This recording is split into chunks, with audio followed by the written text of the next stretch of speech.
Yeah, so let me start by saying I would normally do trade shows through the year. We do the Beeld show at Get Gallagher Estate, go down to the Cape to Lawrenceford, and we do the Getaway show there. And there's several different trade shows that I would do through the year, basically just to offer myself for the day or two that we're there to any potential guests who don't know me, people who want to meet me and just sort of understand what I'm about and what this trip is about.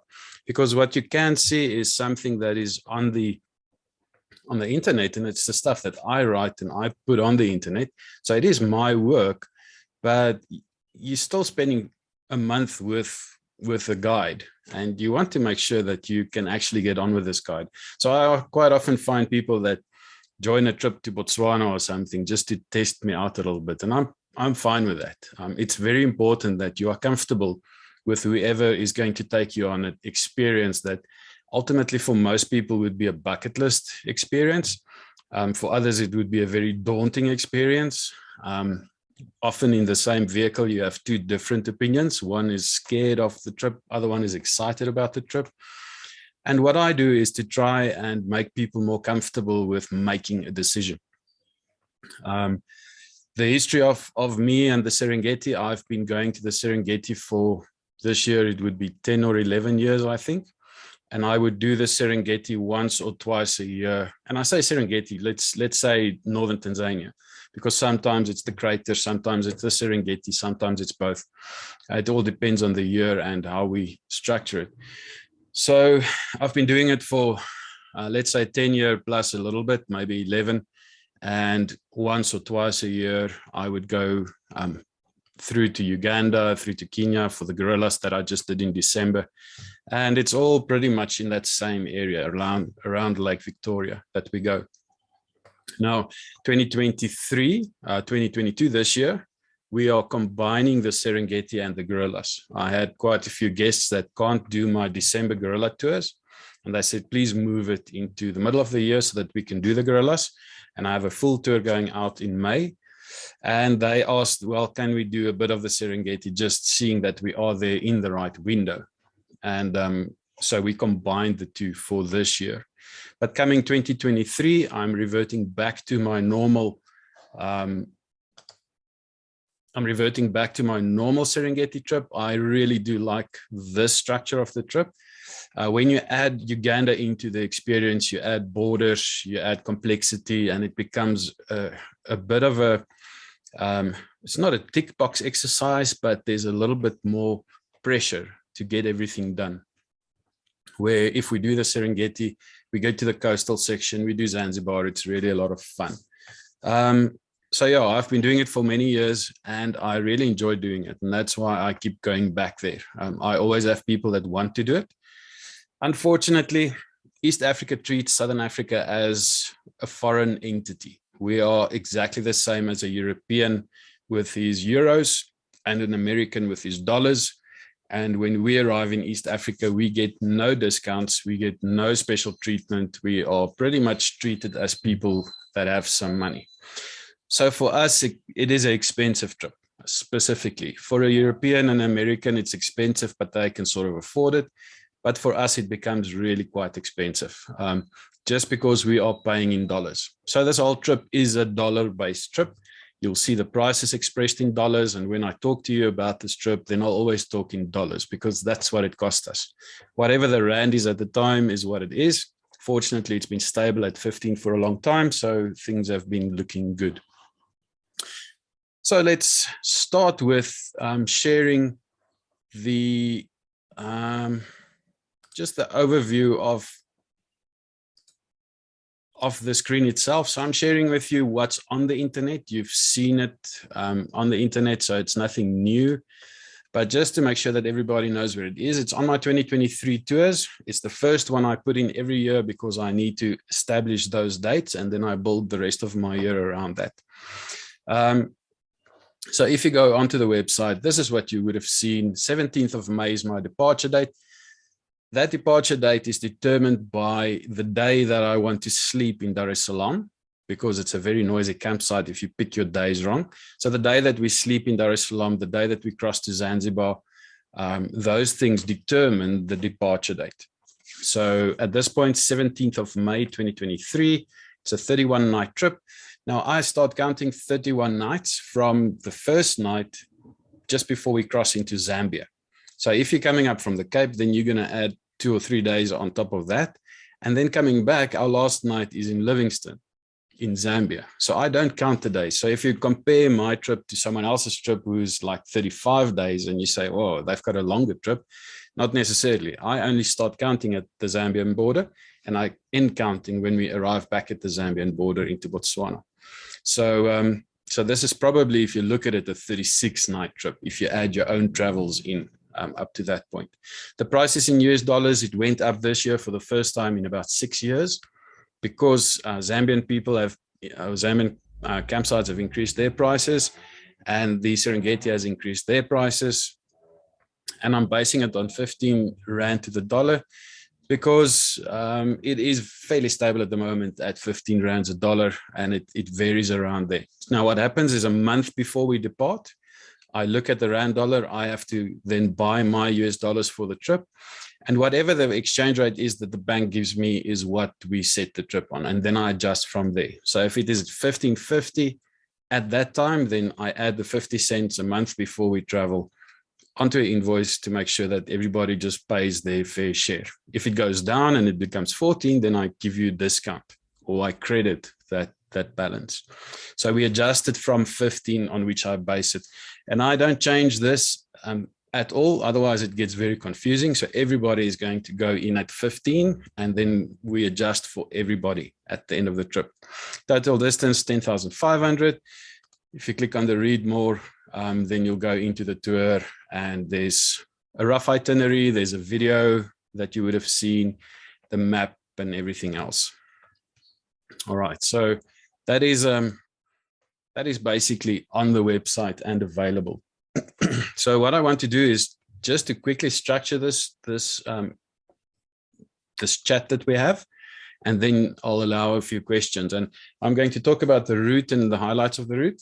The migration itself, why are we going at the time that we're going? Then we'll chat about the budget quickly. And then I'll show you 1 or 2 preparation things that we do. And then if you have a question, you're welcome to do that.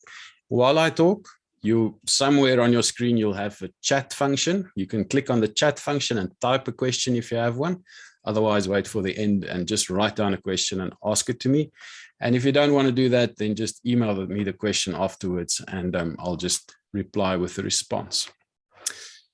So the next thing I want to chat about the route and the highlights.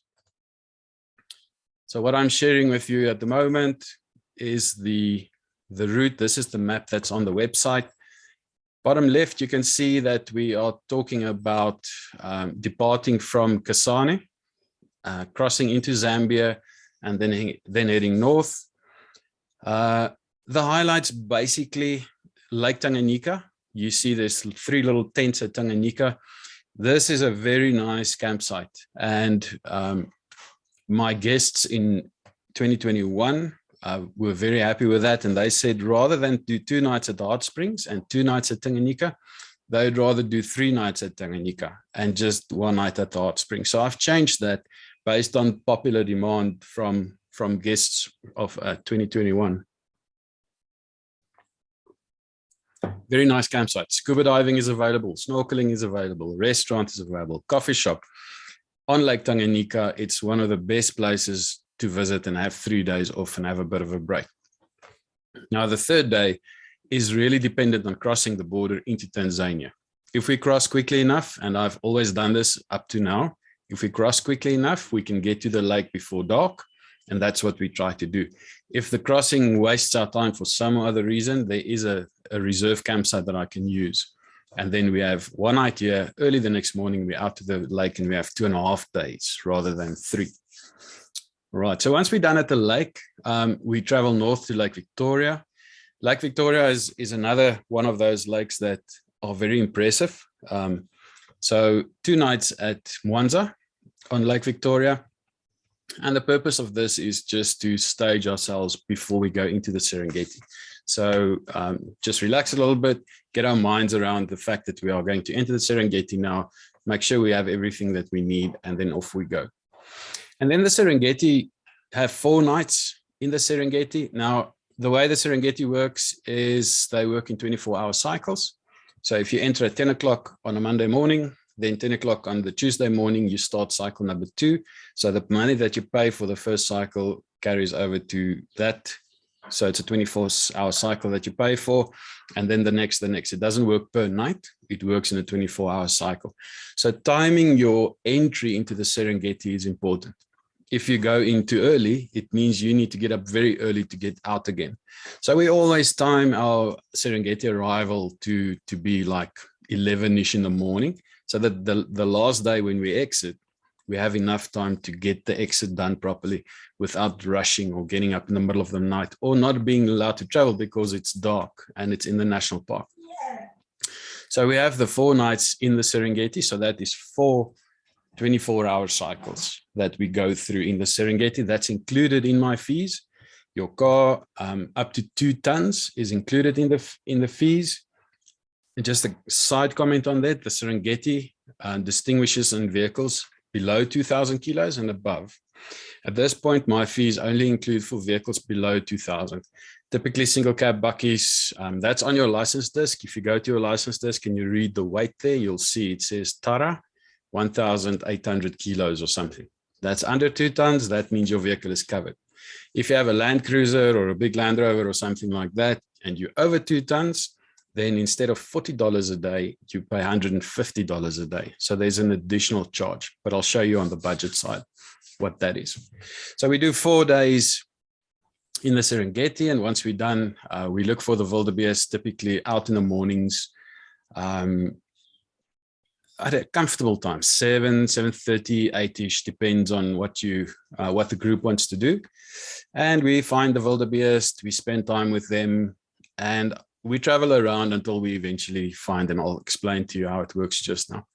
Then from there, once we're done with that, the hot air balloon flight as well. If you feel like doing the hot air balloon, you've seen some of my videos with it.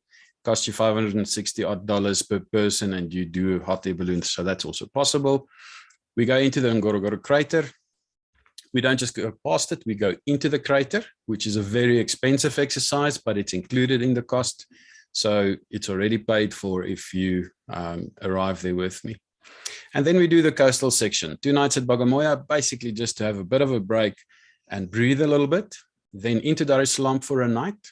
The next day onto Zanzibar, first thing morning, 5 o'clock or so, the taxi picks us up. We catch the ferry 7 o'clock. We arrive in Zanzibar at 9.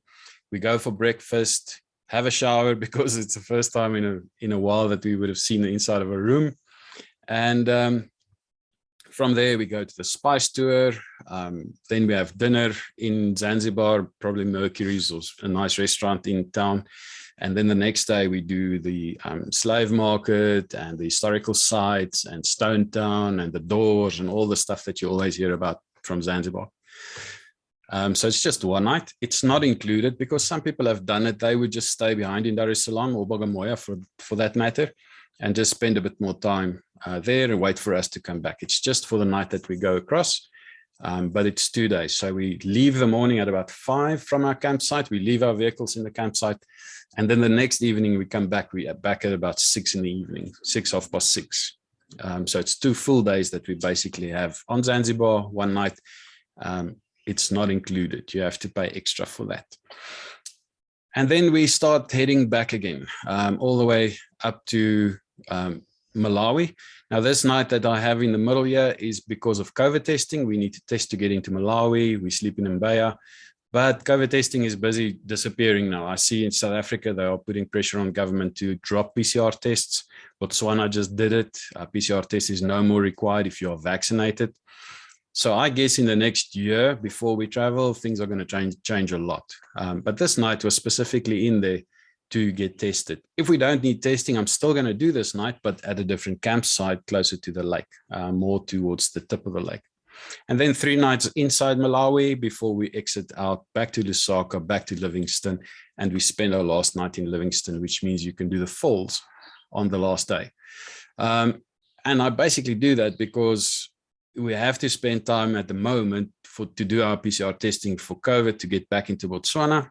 But again, next year that probably would have been gone, and we're back to normal, if normal is normal. And then something quickly about the migration and why we do the migration the way we do it. It is, it's also something that people often ask me, and they say, well, why do you go in May and June? I looked on the internet and there's a lot of pictures about it. I think I've got something on my own website about the move as well, but this is just something I got from the website and I took a screenshot of it. The migration is not a circular route that keeps traveling in a direction. The migration actually is the wildebeest inside of the park, looking at the horizon for thunderstorms. Wherever the thunderstorm is happening today, 2 weeks later, there will be grass. So they will start moving in that direction. So when we camp in the Serengeti, we use a central campsite, which means we can go in any direction on all days. We don't travel around. We don't pick an area that we think they will be in. We just go for central and then travel around as is necessary. Now, if we come in, when we come in, we'll be coming in from the Western Corridor. So it gives us time to have a look around here if the wildebeest are there. Then the next day, if they're not there, we will travel north or south or east, depending on where we are and what we want to do. So the wildebeest travels around. They're not on a pattern where you can catch them at a certain intersection. We don't do river crossings. River crossings are a very brutal thing of the Serengeti, and most people do not want to see it. And therefore, we avoid it. If you look at the Serengeti, you'll see it's all the way in Tanzania. The only section in August, September, October in the Masai Mara in Kenya is in August, September, October. Then they're back again into the Serengeti in Tanzania. So the migration is not a Kenyan thing, it's a Tanzanian thing. So yeah, when we go in, we try to catch the wildebeest in the Western Corridor on the Grumeti River, and we stay centrally so that we can explore the area to see what's happening. The balloon flights are also from the central area at that time. So if you want to do a balloon flight, they pick you up at 5 in the morning. Sunrise, you are in the balloon. 10 o'clock, you do your breakfast, and you're back at about 11 o'clock in camp. So that's how the migration works. It's not a set route that you intersect. You basically have to find the wildebeest. Now, I've had wildebeest in May in the Western Corridor as well as the Eastern side. They are all over the place. You just need to find where the biggest groups are and see what they do and experience large groups. At the moment, there's about 2.6 million wildebeest and about 1 million zebra on this migration. So that's how it works, and that's why we go in May. If you go a little bit too late, then they cross over into a concession area, and you can't catch them on that side. And if you go too early, then they are still far down to the bottom. So it's always one of those, well, we should see the bulk of them May, June in the Western Corridor. So that's why we go in May and June. If I go in December and I do the wildebeest, then I would go to the crater area or further south at Lake Eyasi. And then I want to chat about the budget.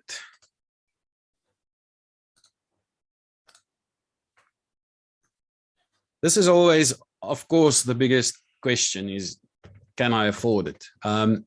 So this is a quick budget that I put together just to give you an idea of what it is going to cost you. I told you it's expensive, and it is expensive. I acknowledge that. It's not that I am trying to make a killing of this. It really is just very expensive. Serengeti is about 5,000 Rand per person per day, I think, or per couple. Yes, per couple per day, about 5,000 Rand a couple a day. And then the Ngorongoro crater, if you go into the crater, it gets to about 10,000 Rand for that day for a couple.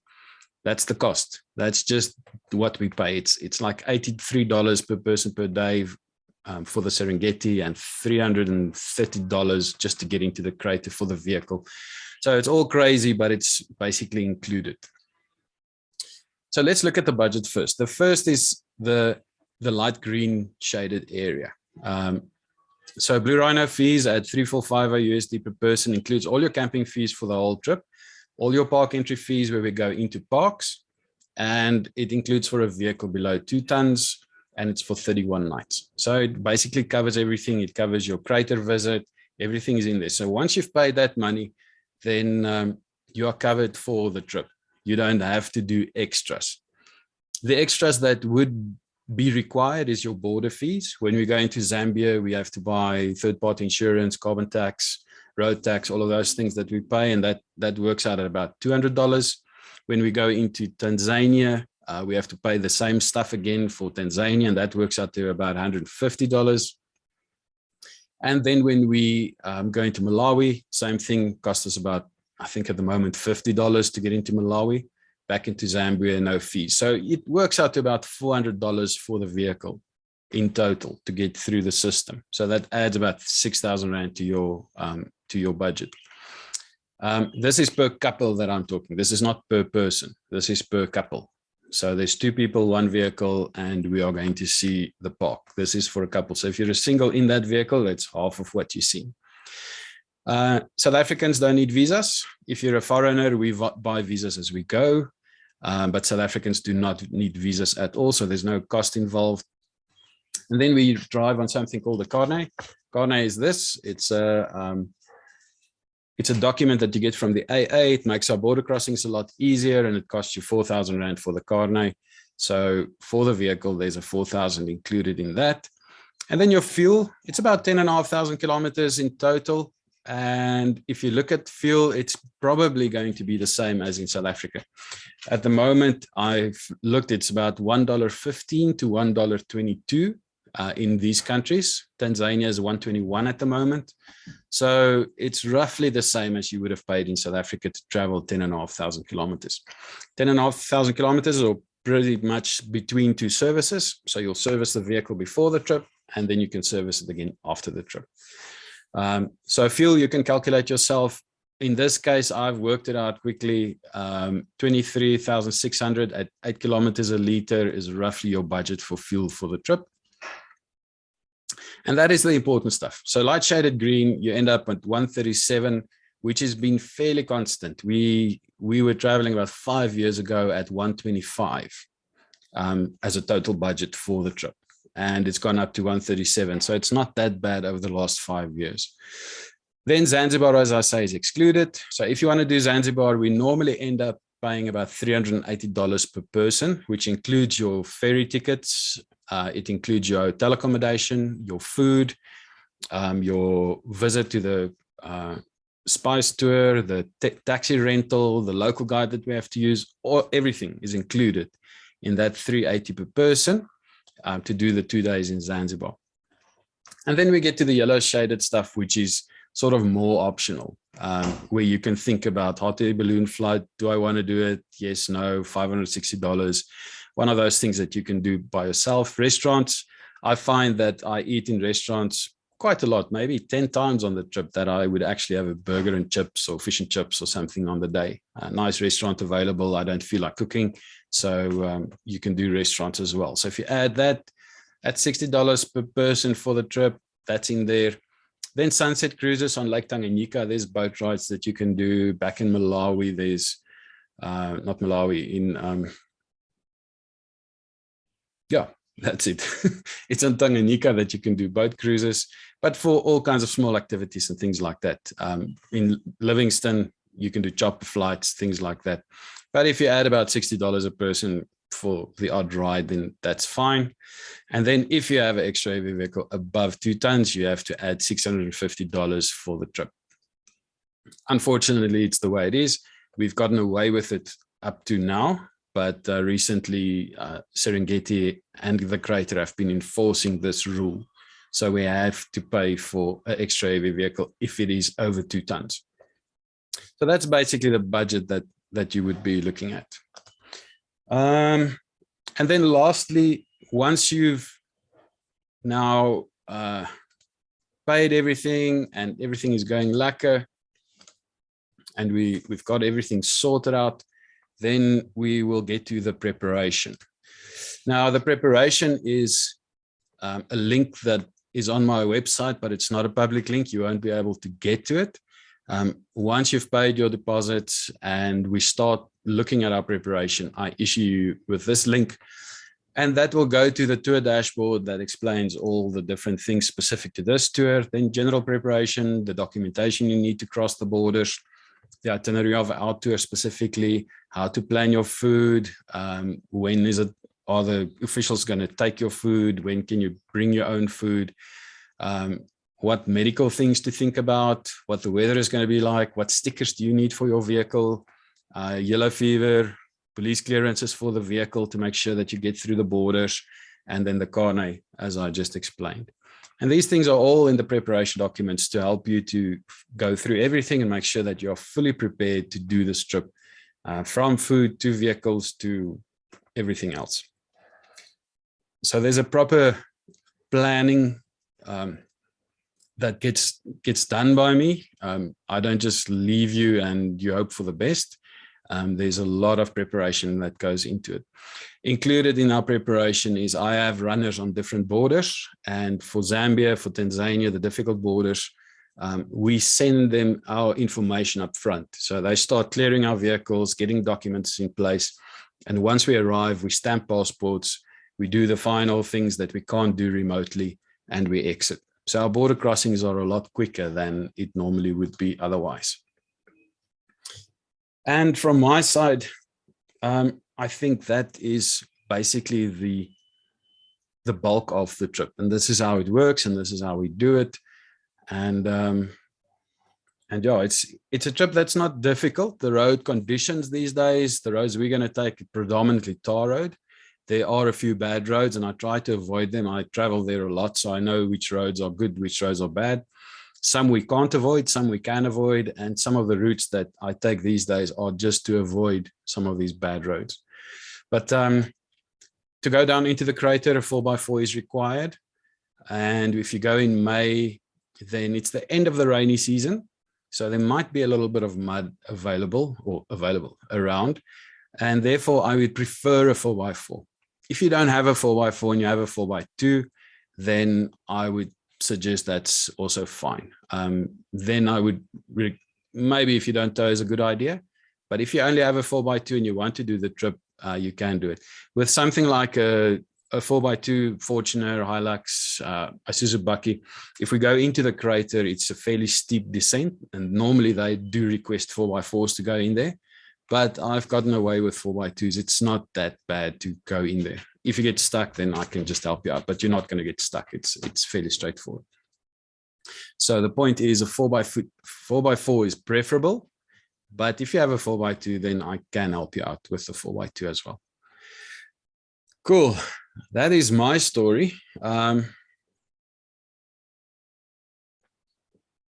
So there's no questions in the chat, so nobody has asked anything in the chat. So what I'm going to do is just open the floor for any questions.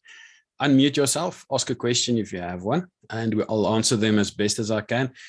Nobody has paid deposits yet, so I'm going to refrain from too much detail, but I will try to answer your questions in general if it's something. So ask it, and then I'll decide if I can answer it or not.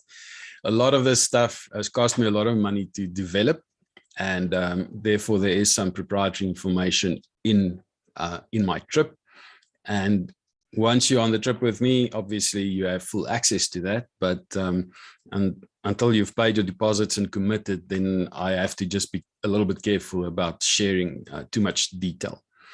But otherwise, I open the floor. If anybody has a question, you can either type it in the chat or you can ask it. And if there's no questions, then once all the questions are done, then this meeting will be done, and we'll carry on our merry ways. So anybody, any questions? We have very good friends in Malawi that live in Lilongwe. Just wanted to know, I see your trip back is obviously you're coming through Malawi. When we finished with that section, can we break away from the tour at that point? Yes, it's a very common question. It's a very common thing as well. In the days when Zimbabwe is still available, this trip went through Zimbabwe into Mana Pools. But with Zimbabwe and the way they're handling COVID, it's really difficult to go through. Also, they had issues with diesel and they had issues with food. So in the last 3 or 4 years, well, just before COVID, I started changing my route to go not through Zim, but back through Botswana. But at that point, people would know family or they have friends in Harare, and they would just break away. So the short answer is yes, you're welcome to break away at any point. If you want to stay back, normally Lusaka is the spot where it happens, and people say, oh, we want to go to Kafue for a bit, or we want to go to Lua, or stay longer in Livingston, or things like that. So you are more than welcome to do that.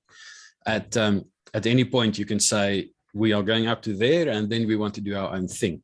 Or you can say, we'll meet you in Lusaka. We don't want to have the hassles up front, and you just meet me in Lusaka or on the Copperbelt or wherever. So I'm not very fussy about that. We'll arrange it and we'll make sure that we get the timing right. But yeah, you are very welcome to stay back in Malawi and spend more time in Malawi. By next year, we definitely will be entering Malawi. This year in May, we didn't, because it's total confusion on the border about testing, and the corruption on testing on the borders was just so bad that I couldn't risk it with the group. But things are changing, and by next year, things will be fine. And I'm 100% sure we'll be visiting Malawi if we don't have a new variant that kills half the planet.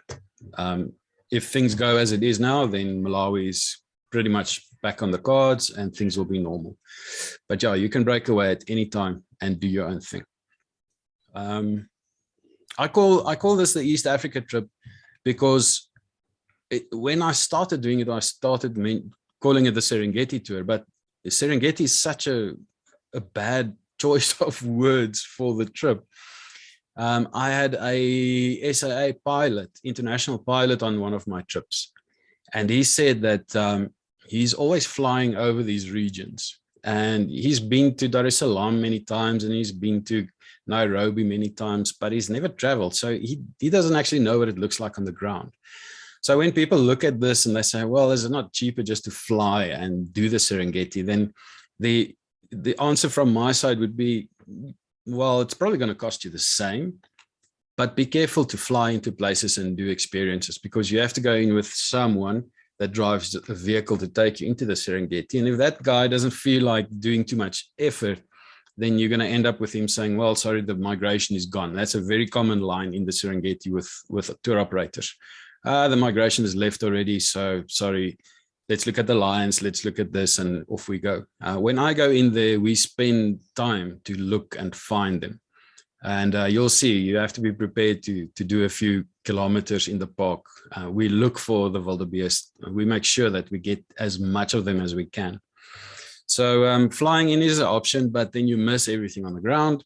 And once you get to the Serengeti, you're in there with a stranger, and they might just say, sorry, you're just unlucky today. But if we're there for 4 days, then I've never, touch wood, I've never not found the wildebeest migration. We've always found them because they are there. You just need to find them. So as I said, touch wood, I've always found them up to now. Any other questions? Nothing. So the way it would work is, if you are interested to go to do the Serengeti, send me an email so that I can get your email address and the fact that you are interested to go. What I then do is I send a quotation to you, and that quotation would have 4 different payments on it. The first payment is your booking deposit, which secures your spot. The second, third, and fourth payment is the balance of the payments, and I structure it over time just to give you a little bit more time to get payments done, and not do one payment right at the end, because that most people then realize, oh no, we haven't saved enough. So I basically build up. So it's normally your booking deposit that you pay. The second payment, I think, is normally in October. The third one would be about January, and the last one would be in April. And then your payments are done. And then 30 days before we go, we do the adjustment from 15 Rand to $1, and then everybody's set and on their way. So if you want to go, if you're interested, send me an email. I will then send you the quotation. To secure your spot, you pay your booking deposit, which is the first line of the quotation. You'll see it's written in there. And then the cancellation policy is on my website.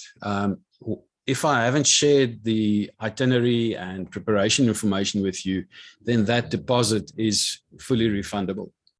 Only when we go into start preparing for the trip, which could be in December or January, you will lose that, because once I've shared all that information, you've basically paid for my proprietary information, and the booking deposit becomes that payment. So yeah, it is on the website. You can have a look. The cancellation policy is there. And then 90 days before the trip starts, if you cancel within the last 90 days, then you lose 50% of the trip fees. And if you cancel in the last 30 days, then there's no refund. It's just, there's so much for me to plan that I have to do it like this. But it's on the website. Have a look at it. So if you're interested to go, please send me an email. I will send you the quotation. That will secure your booking. I already have 4 vehicles booked on the trip, and I'm going to do 7. Normally I would do 7. And then if someone has a friend that now wants to come, then I have sort of space for number 8 that I'll also take. I try to keep friends together. If they want to join their friends, then I try to do that. So I normally do the cutoff for the informal bookings at about 7 vehicles. And then I keep that number 8 available for someone's friend who wants to join as well. So I already have 4 vehicles. So if you're interested and you are serious about it, make sure to get me the email. I'll send you the quotation. The validity will be 2 weeks. That will give you time to think about it and pay your deposit if you want to join. So look at the expiry date of the quotation, and then from there, we'll just do the rest. Cool. Thanks for joining. I hope this was insightful and you got a bit of information that you also sort of experienced me and my voice. I do tell stories. I do issue radios, so be ready to hear a lot more of my voice if we travel. And I'll tell you about the countries and the people and blah, blah, blah, all that stuff. I am the tour guide, so you will be stuck with me for the month. Have a great day. Stay safe. COVID will manage as we go. I think it will be gone by 2023. If it's not gone, then we'll figure that one out as well. So stay safe. Have a great day.